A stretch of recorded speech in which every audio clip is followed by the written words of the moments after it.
നമ്മുടെ കേന്ദ്ര ആഭ്യന്തരമന്ത്രി അമിത്ഷാ ആ ചുമതല ഏറ്റെടുക്കുമ്പോൾ ഒരു വലിയ പ്രഖ്യാപനം നടത്തിയിരുന്നു. 2026 മാർച്ച് 31 മുൻപ് ഇന്ത്യയിൽ നിന്ന് നക്സലിസം അഥവാ മാവോയിസം തുടച്ചു നീക്കും, സമ്പൂർണമായിട്ടും തുടച്ചു നീക്കും എന്നായിരുന്നു ആ പ്രഖ്യാപനം. എല്ലാവരും അത്ഭുതപ്പെട്ടു. ഇത്തരത്തിൽ ഒരു ചെറിയ കാലയളവ് കൊണ്ട് ഈ നക്സലിസത്തെ, മാവോയിസത്തെ വേരോടെ പിഴുതെറിയാൻ സാധിക്കുമോ? കാരണം ഇവർ രാജ്യത്തിനുള്ളിൽ പ്രവർത്തിക്കുന്നവരാണെങ്കിലും രാജ്യത്തിന് പുറത്തുനിന്ന്, വിദേശത്ത് നിന്ന് വലിയ സഹായം ഇവർക്ക് ലഭിക്കുന്നുണ്ട്, ഫണ്ട് ഇവർക്ക് ലഭിക്കുന്നുണ്ട് എന്ന് എല്ലാവർക്കും അറിയാം. അതിനാൽ തന്നെ ഈ നക്സൽ മാവോയിസ്റ്റ്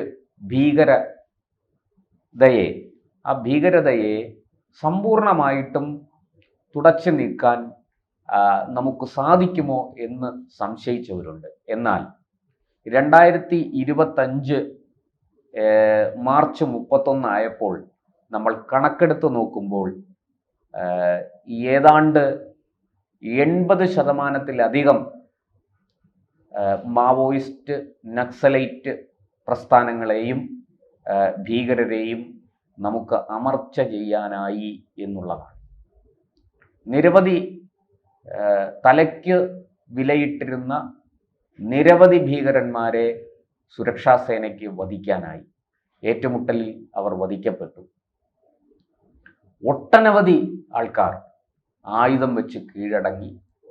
സമൂഹത്തിൻ്റെ മുഖ്യധാരയിലേക്ക്, നമ്മുടെ രാജ്യത്തിൻ്റെ പൊതുവായ താല്പര്യങ്ങൾക്ക് അനുസൃതമായി നമ്മുടെ പരമാധികാരത്തെയും നമ്മുടെ രാജ്യത്തിൻ്റെ ഭരണഘടനയെയും അംഗീകരിച്ചുകൊണ്ട്, നിയമവാഴ്ചയെ വില കൽപ്പിച്ചുകൊണ്ട് ഞങ്ങളുടെ തുടർ ജീവിതം മുന്നോട്ട് കൊണ്ടുപോകും എന്ന് പ്രതിജ്ഞ ചെയ്ത് അവർ മടങ്ങി വന്നു.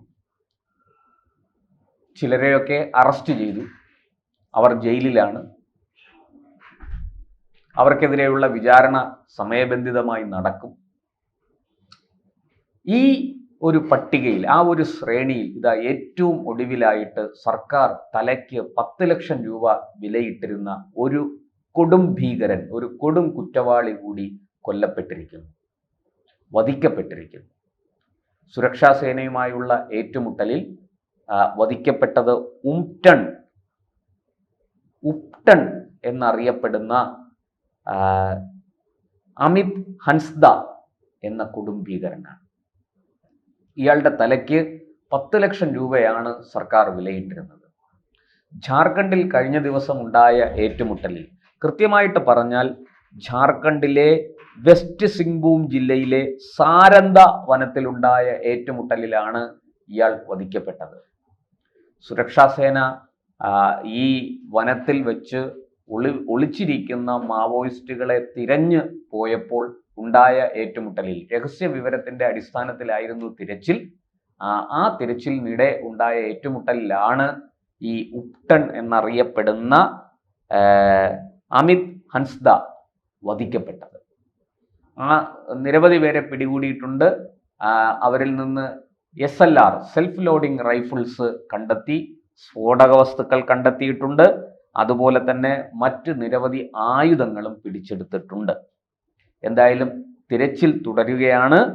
കൂടുതൽ മാവോയിസ്റ്റുകൾ പിടിയിലാകുകയോ വധിക്കപ്പെടുകയോ ചെയ്യുമെന്ന് തീർച്ചയാണ്. എന്തായാലും ഈ ഹൻസ്ദയെക്കുറിച്ച്, ഉപ്ടനെക്കുറിച്ച് കൂടുതൽ വിവരങ്ങൾ അറിയുമ്പോഴാണ് നമ്മൾ ഈ ഒരു സംഭവത്തിൻ്റെ, ഈ ഏറ്റുമുട്ടലിൻ്റെ പ്രസക്തി എന്താണ് എന്ന് മനസ്സിലാക്കുന്നത്. ഈ ഹൻസ്ദ അഥവാ ഉപ്ടൺ ആ ജില്ലയിൽ, നമുക്കറിയാം ഈ ഛത്തീസ്ഗഡും ജാർഖണ്ഡും ആദിവാസി മേഖലകൾ ധാരാളമുള്ള, ആദിവാസികൾ തിങ്ങിപ്പാർക്കുന്ന 2 സംസ്ഥാനങ്ങളാണ്. ഈ ഛത്തീസ്ഗഡിലും ജാർഖണ്ഡിലും ചില പ്രത്യേക മേഖലകൾ ഭരിക്കുന്നത് മാവോയിസ്റ്റുകളാണ്. അവിടെ ഇന്ത്യൻ ഭരണഘടനയ്ക്കോ നമ്മുടെ നിയമ സംവിധാനത്തിനോ നിയമവാഴ്ചയ്ക്കോ നമ്മുടെ നിയമങ്ങൾക്കോ ഒന്നും യാതൊരു വിലയുമില്ല. അവിടെ ഒരു ട്രാൻസ്പോർട്ട് ബസ്, അവിടുത്തെ സ്റ്റേറ്റ് ഗവൺമെൻറ്റിൻ്റെ ഒരു ഔദ്യോഗിക വാഹനം, വില്ലേജ് ഓഫീസർ അതുപോലെ തന്നെ തഹസീൽദാർ, ഇവർക്കൊന്നും അവിടെ പ്രവേശനമില്ല. അവിടേക്ക് കടന്നു ചെല്ലാൻ കഴിയില്ല. മാവോയിസ്റ്റുകൾ അവരെ അങ്ങനെ കടന്നു ചെല്ലാൻ ശ്രമിച്ചവരെ കൊലപ്പെടുത്തിയ ചരിത്രം നമുക്കറിയാം.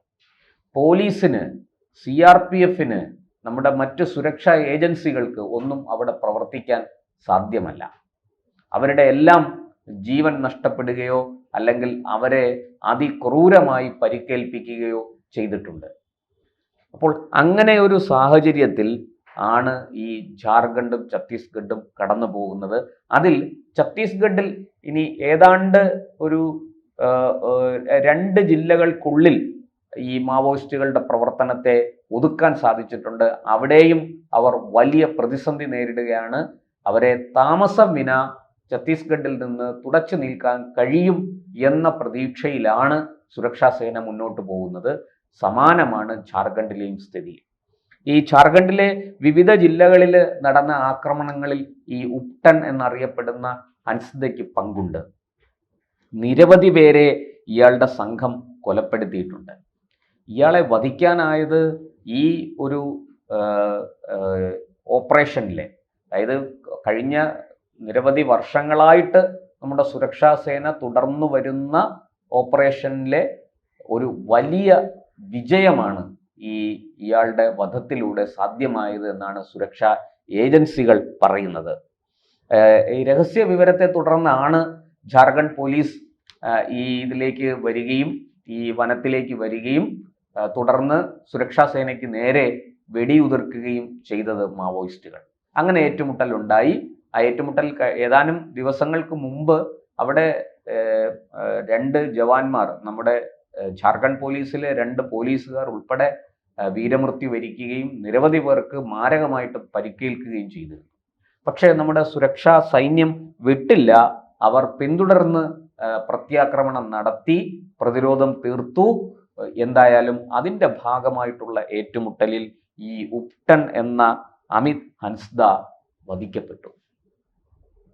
ഈ ഗോയിൽക്കര പോലീസ് സ്റ്റേഷന് കീഴിലുള്ള സാരന്ത റെയിൽപാര വനത്തിലും കുന്നിൻ പ്രദേശങ്ങളിലുമായിട്ടാണ് കൃത്യമായിട്ട് പറഞ്ഞാൽ ഈ ഏറ്റുമുട്ടൽ നടന്നത്. ഇത് ഒരു സുപ്രഭാതത്തിലുണ്ടായ ഏറ്റുമുട്ടലല്ല. ഏതാണ്ട് ഒരാഴ്ചയിലധികമായിട്ട് സുരക്ഷാ സേനയും മാവോയിസ്റ്റുകളും തമ്മിൽ അവിടെ ഏറ്റുമുട്ടൽ തുടരുകയായിരുന്നു. ഇപ്പോഴും ഏറ്റുമുട്ടൽ അവസാനിച്ചിട്ടില്ല. അതങ്ങനെ മുന്നോട്ട് പൊയ്ക്കൊണ്ടിരിക്കുകയാണ്. ഇനി ഈ പലാമു എന്ന് പറഞ്ഞ ജില്ലയിലാണ് കഴിഞ്ഞ ദിവസം ഏറ്റുമുട്ടൽ നടന്നത്. അവിടെ ഇനി കൂടുതൽ പരിശോധന നടത്തേണ്ടിയിരിക്കുന്നു. അവിടെയും ഈ പറഞ്ഞതുപോലെ മാവോയിസ്റ്റുകൾ ഒളിച്ചിരിക്കുന്നുണ്ട് എന്നുള്ള വിവരമാണ് ഏജൻസികൾക്ക് ലഭിച്ചിരിക്കുന്നത്. എന്തായാലും ഈ അമിത് ഹൻസ്ദയുടെ, ഉപ്ടൻ എന്നറിയപ്പെടുന്ന അമിത് ഹൻസ്ദയുടെ വധം സുരക്ഷാ സേനയ്ക്ക് നൽകിയിരിക്കുന്ന ആത്മവിശ്വാസം ചെറുതല്ല. തലയ്ക്ക് 10 ലക്ഷം രൂപ വിലയിട്ടിരുന്ന ഒരു കൊടും കുറ്റവാളിയെയാണ് പോലീസിന് ഇതിലൂടെ തീർക്കാനായത്. അത് ഈ പറയുന്നത് പോലെ അമിത്ഷാ ലക്ഷ്യം വെച്ചിരിക്കുന്ന നക്സൽ മാവോയിസ്റ്റ് മുക്ത ഭാരതം, അത് 2026 മാർച്ച് 31 മുമ്പ് നമ്മൾ കൈവരിക്കും എന്ന ഉറപ്പ് അത് അമിത്ഷാ നൽകിയതാണ്. അദ്ദേഹത്തിൻ്റെ ലക്ഷ്യമാണത്. അത് കൃത്യമായിട്ടും നമ്മുടെ സുരക്ഷാ സേന കൈവരിക്കും എന്ന് ഈ സംഭവങ്ങൾ തെളിയിക്കുന്നു. ഇവർക്ക് വലിയ തോതിൽ സഹായങ്ങൾ ലഭിച്ചിരുന്നു, വിദേശത്തുനിന്ന് ഫണ്ട് ലഭിച്ചിരുന്നു. അതുപോലെ തന്നെ നമ്മുടെ നാട്ടിൽ അർബൻ നക്സലുകൾ അഥവാ നഗര നക്സലുകൾ എന്ന് പറയുന്ന ഒരു വിഭാഗം സാഹിത്യകാരന്മാരുണ്ട്, സാമൂഹ്യ പ്രവർത്തകരുണ്ട്, മതവുമായി ബന്ധപ്പെട്ട് പ്രവർത്തിക്കുന്ന മതമേലധ്യക്ഷന്മാർ എന്ന് പറയാൻ സാധിക്കില്ല, പക്ഷെ മതപ്രചാരകന്മാരായ ചില ആൾക്കാർ ഇവരുമായിട്ട് സഹകരിക്കുന്നുണ്ട്. ഇതെല്ലാം തിരിച്ചറിഞ്ഞ് അവരെയൊക്കെ കൃത്യമായിട്ട് പൂട്ടാൻ കേന്ദ്ര സർക്കാരിന് സാധിച്ചു, നമ്മുടെ നിയമത്തിന് സാധിച്ചു എന്നുള്ളതാണ് മറ്റൊരു വിജയം. നമുക്കറിയാം 2007, 2008 ആ കാലഘട്ടങ്ങളിൽ ഒഡീഷയിൽ സംഭവിച്ചത് എന്താണെന്ന് നമുക്കറിയാം. അവിടെ ഒരു സന്യാസി, ഈ മതപരിവർത്തന ലോബിയെ എതിർത്ത ഒരു ഹിന്ദു സന്യാസി, സ്വാമി ലക്ഷ്മണാനന്ദ സരസ്വതി എന്ന സന്യാസിയെ അതിക്രൂരമായി ഈ മതപരിവർത്തന ലോബിക്ക് വേണ്ടി വെടി വെച്ച് കൊലപ്പെടുത്തിയത് മാവോയിസ്റ്റുകളാണ്. അന്ന് അവിടെ വലിയ സംഘർഷങ്ങൾ അതിനെ തുടർന്ന് നടന്നു. കാരണം ജനങ്ങളുടെ ഇടയിൽ വലിയ സ്വാധീനമുള്ള ഒരാളായിരുന്നു സ്വാമി ലക്ഷ്മണാനന്ദ സരസ്വതി. അതുകൊണ്ട് തന്നെ അവിടെ വലിയ രീതിയിൽ പ്രതിഷേധമുയർന്നു. അതൊക്കെ നമ്മൾ കണ്ടതാണ്.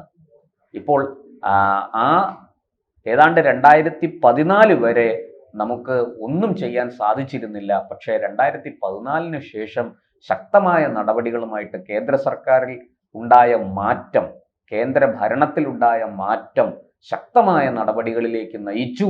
മാവോയിസ്റ്റുകളെയും നക്സലൈറ്റുകളെയും ആ ശ്രേണിയിൽ പെടുന്ന കൊടും ഭീകരന്മാരെയും സമ്പൂർണമായും അമർച്ച ചെയ്യാൻ വേണ്ടി ഉറച്ച തീരുമാനമെടുത്ത സർക്കാരിനെയാണ് നമ്മൾ കണ്ടത്. ആ സർക്കാരിൻ്റെ തീരുമാനത്തെ വിജയിപ്പിക്കുന്ന സുരക്ഷാ ഏജൻസികളുടെ പ്രവർത്തനമാണ് കഴിഞ്ഞ 10 വർഷമായി നമ്മൾ കണ്ടുകൊണ്ടിരിക്കുന്നത്. എന്തായാലും ഈ മാസങ്ങൾക്കുള്ളിൽ, ഇപ്പോൾ 2025 പകുതി ആയി കഴിഞ്ഞു, ഇനി ഒരു ഏതാണ്ടൊരു 7-8 മാസത്തിനുള്ളിൽ സമ്പൂർണമായ വിജയം നമ്മുടെ സുരക്ഷാ സേനയ്ക്ക് കൈവരിക്കാൻ സാധിക്കും എന്നാണ് നാം ഏവരും പ്രതീക്ഷിക്കുന്നത്.